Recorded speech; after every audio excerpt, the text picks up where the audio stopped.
Bismillahirrahmanirrahim. Assalamualaikum warahmatullahi wabarakatuh. Selamat datang rekan-rekan mahasiswa semester 1 di perkuliahan online untuk mata kuliah Ilmu Kalam.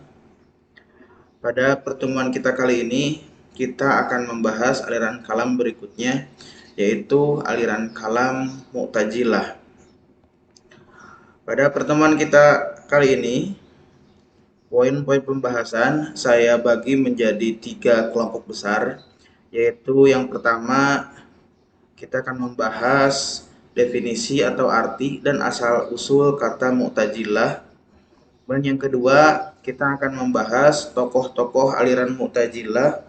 Kemudian yang ketiga, kita akan membahas ajaran-ajaran pokok aliran Mu'tazilah. Masuk ke poin yang pertama, yaitu definisi dan asal-usul kata Mu'tazilah. Yang pertama, Mu'tazilah diambil dari kata i'tazala'na yang artinya menjauhkan diri.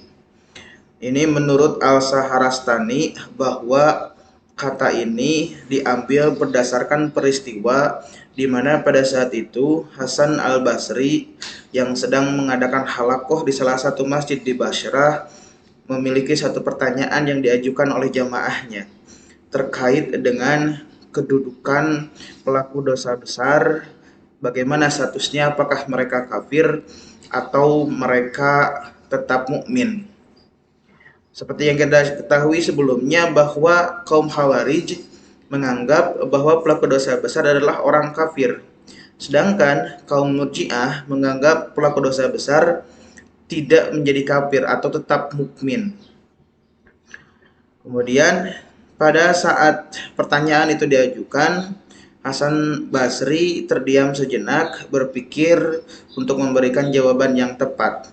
Kemudian tiba-tiba ada salah satu jamaahnya yang bernama Wasil bin Atha yang memberikan jawaban bahwa pelaku dosa besar itu tidak dikatakan sebagai kafir tetapi juga tidak dikatakan sebagai mukmin. Hasan Al-Basri dan Wasil bin Atha pada saat itu berselisih paham.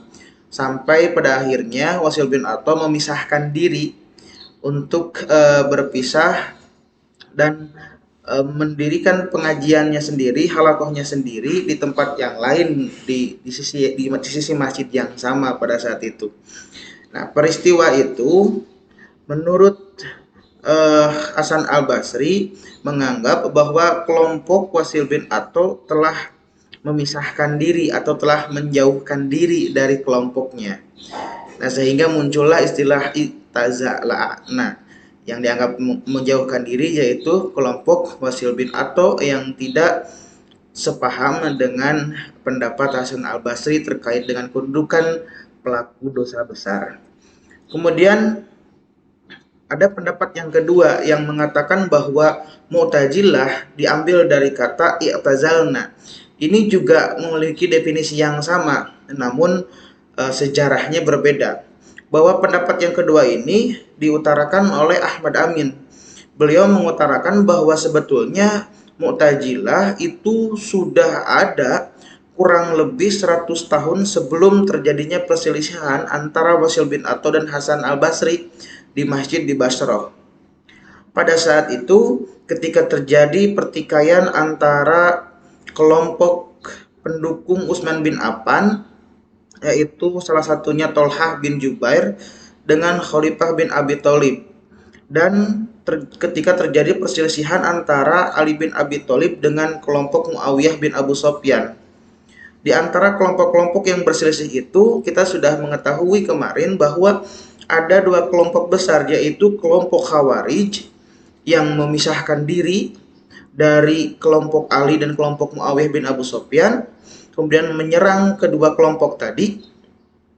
Kemudian ada kelompok Syiah yang berdiri dan merapatkan barisan untuk membela haknya Khalifah Ali bin Abi Thalib yang merasa dicurangi karena proses arbitrase yang diadakan oleh Muawiyah bin Abu Sufyan dengan cara licik. Di antara dua kelompok-kelompok yang terus berseberangan tadi, ada satu kelompok yang tidak berada di keduanya.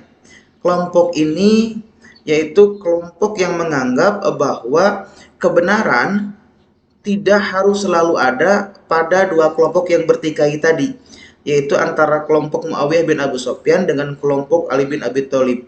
Bisa saja kedua kelompok tersebut adalah kelompok yang salah, kelompok yang menyeleweng, atau kelompok yang belum tentu benar.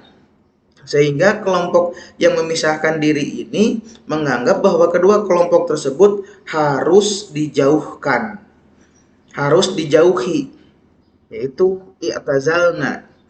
Kemudian juga sejarah yang lain mencatat bahwa ketika Qais bin Ibnu Sa'ad sampai di Mesir ketika beliau diangkat menjadi salah satu gubernur pada masa pemerintahan Khalifah bin Abi Thalib, beliau menjumpai ada satu golongan yang tidak bertikai dan satu golongan yang melarikan diri ke Korbita. Dalam bahasa Arab ini diterjemahkan menjadi i'tazalat illa Korbita. Menurut Qais Ibnu Sa'ad, di dalam surat yang disampaikan kepada Khalifah bin Abi Thalib, kelompok yang melarikan diri tersebut disebut kelompok Mu'tazilin. Kemudian Mu'tazilin akhirnya berubah nama menjadi Mu'tazilah. Berikut merupakan dua asal-usul kata Mu'tazilah yang lengkap dengan sejarahnya yang diungkapkan oleh dua tokoh ilmuwan Islam yang populer, yaitu Al-Saharastani, kemudian yang kedua adalah Ahmad Amin. Kemudian yang berikutnya tokoh-tokoh aliran Mu'tazilah. Yang pertama, ini sesuai dengan tadi yang dijelaskan di awal. Yang pertama tentu saja tokohnya bernama Wasil bin Atha. Beliau adalah pendiri pertama aliran Mu'tazilah. Beliau yang meletakkan pemikiran-pemikiran rasional di dalam seluruh paham-paham Mu'tazilah. Kemudian yang kedua ada Al-Alaf. Al-Alaf ini adalah seorang tokoh besar yang luar biasa. Beliau selain sebagai tokoh teologi Islam dalam aliran Mu'tazilah, tetapi beliau juga dikenal sebagai salah satu tokoh filsafat, seorang filsuf Islam. Beliau sangat menggemari ilmu-ilmu filsafat yang berasal dari Yunani. Beliau dikenal sebagai tokoh yang memiliki kemampuan debat yang luar biasa. Bahkan salah satu referensi mencatat bahwa setidaknya pernah ada lebih dari 3.000 orang yang masuk Islam karena mendengarkan ceramah dan debat-debat beliau dengan orang-orang kaum golongan zindik pada saat itu. Sehingga Al-Alaf ini dikenal menjadi salah satu tokoh besar yang memiliki kontribusi besar untuk penyebaran Islam. Kemudian yang berikutnya ada Bishr al-Mu'tamar. Yang berikutnya kemudian ada An-Nazam. Kemudian yang berikutnya ada Al-Hayat. Kemudian berikutnya ada Al-Qadi Abdul Zabar. Kemudian yang berikutnya ada Al-Jamaksyari. Tokoh-tokoh yang sudah tampil di layar merupakan tokoh-tokoh besar di dalam Islam yang sejarah mencatat bagaimana kontribusi mereka terkait dengan penyebaran Islam. Karena aliran Mu'tazilah ini pernah mencapai masa kejayaannya, khususnya pada masa Khalifah Al-Ma'mun, sehingga penyebaran aliran Mu'tazilah ini begitu masif. Karena aliran kalam Mu'tazilah atau akidah Mu'tazilah ini pernah dijadikan sebagai akidah resmi Khalifah yang saat itu dipimpin oleh Khalifah Al-Ma'mun, yang memang saat itu pernah menjadi murid dari salah satu tokoh yang ada di slide yang di depan yang muncul. Namun perkembangan Mu'tazilah pada akhirnya mengalami kemerosotan karena memang dianggap ada paham yang keliru, khususnya ketika muncul paham bahwa mereka menyebutkan Al-Quran itu adalah makhluk atau tidak bersifat kodim. Ketika paham ini mulai disebarluaskan, banyak tokoh-tokoh ulama yang tidak setuju dengan pendapat aliran Mu'tazilah ini, yaitu salah satunya tokoh yang paling menyuarakan, yang paling terkenal juga, salah satunya Syekhul Islam Ibnu Taimiyah, dan salah satu imam fikih juga menyatakan tidak setuju dengan pemahaman aliran Mu'tazilah, yaitu Imam Ahmad bin Hambal, yang menyatakan dengan keras ketidaksetujuannya terhadap pemahaman aliran Mu'tazilah yang menganggap bahwa Al-Quran itu tidak bersifat kodim, tetapi bersifat baru atau makhluk yang diciptakan oleh Allah Subhanahu wa Ta'ala. Baik, itu setidaknya sedikit pembuka terkait dengan pemahaman-pemahaman yang ada di dalam Mu'tazilah yang sudah disampaikan salah satunya dan diajarkan oleh tokoh-tokoh besar yang tampil di slide. Kemudian yang berikutnya, ajaran-ajaran pokok aliran Mu'tazilah. Yang pertama adalah at-tauhid atau kemahaesaan Allah. Aliran Mu'tazilah memiliki paham yang sangat luar biasa, ingin memurnikan dalam rangka mengupayakan mengesahkan atau mengembangkan sifat kemahaesaan Allah. Sehingga pada akhirnya mereka berpendapat bahwa Tuhan atau Allah Subhanahu wa Ta'ala tidak memiliki sifat selain sifat qadim. Dalam artian di sini, aliran Mu'tazilah tidak menghilangkan sifat Allah seperti yang kita ketahui, seperti Maha mengetahui, Maha mendengar, Maha kuasa dan sebagainya. Tetapi aliran Mu'tazilah menganggap bahwa sifat-sifat itu adalah tidak terpisah dari esensi zat Tuhannya. Sedangkan pendapat-pendapat yang lain mengatakan bahwa sifat-sifat Allah itu merupakan salah satu perbuatan Allah. Ini ditentang oleh aliran Mu'tazilah yang mereka beranggapan bahwa perbuatan Allah dan zat Allah itu tidak bisa dipisahkan. Dan sifat yang satu-satunya mungkin dan harus ada pada Allah adalah qadim. Sehingga tidak ada yang lain yang bersifat qadim selain Allah Subhanahu wa Ta'ala. Kemudian mereka juga berpendapat bahwa esensi Allah itu harus dimurnikan dari segala kemungkinan sifat-sifat yang bisa dimiliki juga oleh makhluk. Sehingga dalam keyakinan dan pemahaman mereka terkait dengan kemahaesaan Allah itu harus betul-betul sangat murni. Mereka juga menolak paham beatification, yaitu paham yang beranggapan bahwa Tuhan bisa dilihat oleh manusia, tentunya nanti setelah hari kiamat. Kemudian mereka juga menolak paham antropomorfisme, yaitu paham yang menggambarkan Tuhan menyerupai makhluknya. Ya, paham ini juga sangat tertolak dalam Ahlussunnah wal Jamaah dan tidak boleh diyakini seperti itu. Itu namanya qaul, dan qaul itu sifatnya haram dalam aliran Ahlussunnah wal Jamaah juga. Yang jelas bahwa aliran Mu'tazilah ini memiliki paham tauhid dengan tujuan memurnikan zat Tuhan dari segala hal yang tidak mungkin ada pada zat Tuhan itu sendiri, termasuk sifat-sifat yang mungkin dimiliki oleh makhluknya. Sehingga menurut aliran Mu'tazilah, tadi sudah dikatakan di awal, satu-satunya sifat Tuhan, sifat Allah yang ada yaitu adalah Al-Qadim atau kekal. Kemudian yang berikutnya, Al-Wa'ad wa Al-Wa'id, janji dan ancaman. Menurut orang-orang Mu'tazilah bahwa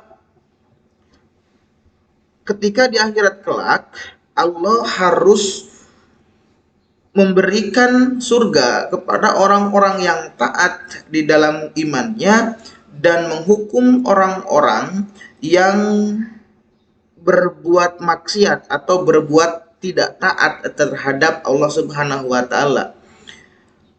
Dalam paham al-wa'ad wa al-wa'id ini, orang Mu'tazilah mengingkari adanya syafaat atau adanya pengampunan. Sebab menurut mereka ketika ada syafaat bagi orang-orang yang tidak taat selama mereka hidup, maka Allah sudah mengingkari janjinya untuk menghukum orang-orang yang berbuat mungkar kepadanya. Sehingga menurut orang Mu'tazilah syafaat itu tidak ada setelah hari kiamat. Dan ini bertentangan dengan paham Ahlussunnah wal Jamaah yang mengatakan bahwa Allah nanti di hari kiamat akan memberikan syafaat bagi golongan-golongan tertentu yang sudah Allah sebutkan ciri-cirinya di dalam Al-Quran dan Al-Hadis oleh Nabi Muhammad SAW. Kemudian yang berikutnya, al-manzilah bainal manzilatain, posisi di antara dua posisi. Tadi sudah dikatakan di awal bahwa salah satu peristiwa yang mengilhami lahirnya kelompok Mu'tazilah ini adalah pendapat Wasil bin Atha yang mengatakan bahwa pelaku dosa besar itu tidak dihukumi sebagai orang kafir tetapi juga tidak dihukumi sebagai orang mukmin.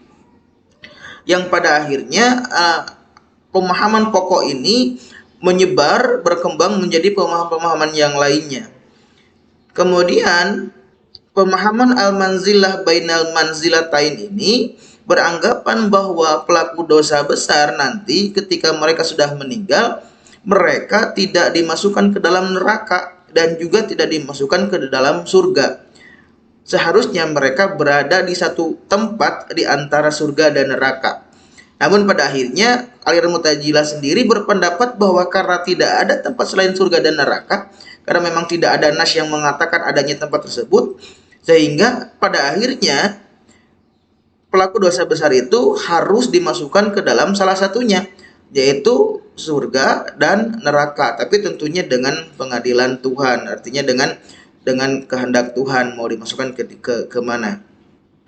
Namun pada dasarnya paham al-manzilah bainal manzilatain ini tidak menganggap bahwa pelaku dosa besar sebagai orang kafir dan juga tidak menganggap bahwa pelaku dosa besar itu sebagai orang mukmin, tetapi sebagai orang yang berada di antara kedua posisi tersebut. Ini berdasarkan pemikiran rasional aliran Mu'tazilah.